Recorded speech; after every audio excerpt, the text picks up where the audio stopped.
और राजन में सिर मोर रे के भूत बड़ो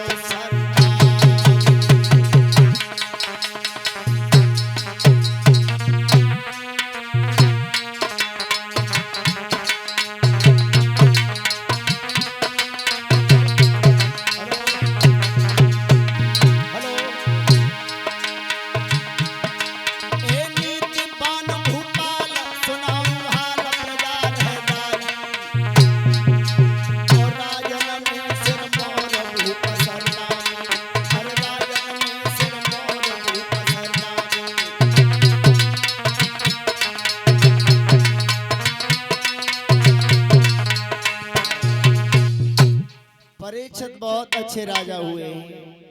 इसकी आवाज सुरैयन की नहीं है, बिल्कुल कोलमन की आवाज है इसकी। बढ़ाओ। कल अच्छा चला, परसों अच्छा चला।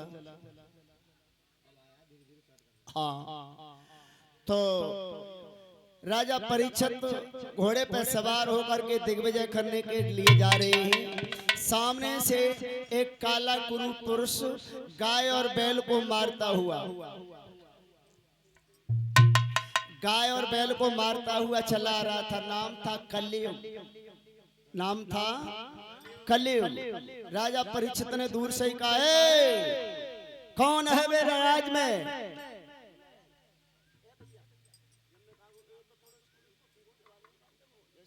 हाँ, जब मैं कोई बेसी बात करूं तो उसे बढ़ा दे करो। कहा, कौन है मेरे राज में? शेर और बकरी एक ही घाट पर पानी पीते हैं, लेकिन तू इन गाय और बैल को क्यों मार रहा है? खड़ा हो जा, मैं छोड़ूंगा नहीं। जो इतना कहा, कल्ले वो गाय और बैल को मारना छोड़ करके राजा परीक्षित के पैरों में गिर गया। बोले, त्राहि माम, मेरी रक्षा करो। राजा परीक्षित ने सोचा कि जो शरण में आ जाता है उसे मारना ठीक नहीं है। परीक्षित के दादा बाबा युधिष्ठिर महाराज ये कह गए थे, बेटा जीवन में प्रयास ये करना कि दुआ सबकी लेना, लेकिन बद्दुआ किसी की मत लेना। दुआ सबकी लेना, लेकिन आशीर्वाद सबका लेना, और बद्दुआ किसी की मत लेना। जो ताकत दुआ में होती है, आशीर्वाद में होती है, वो ताकत दवा में नहीं होती है। अगर किसी के माँ बाप ये कह देना कि भगवान मेरा जब मैं जन्म लूं तो बेटा मिले मोए तो ऐसा ही मिले, तो समझ लो तुम्हारा जीवन कल्याण हो गया। पक्की तुम्हारी मोहर लग गई कि तुम फिर उसी माँ के द्वारा जन्म लेकर के आओगे या फिर तरण हो जाएगा।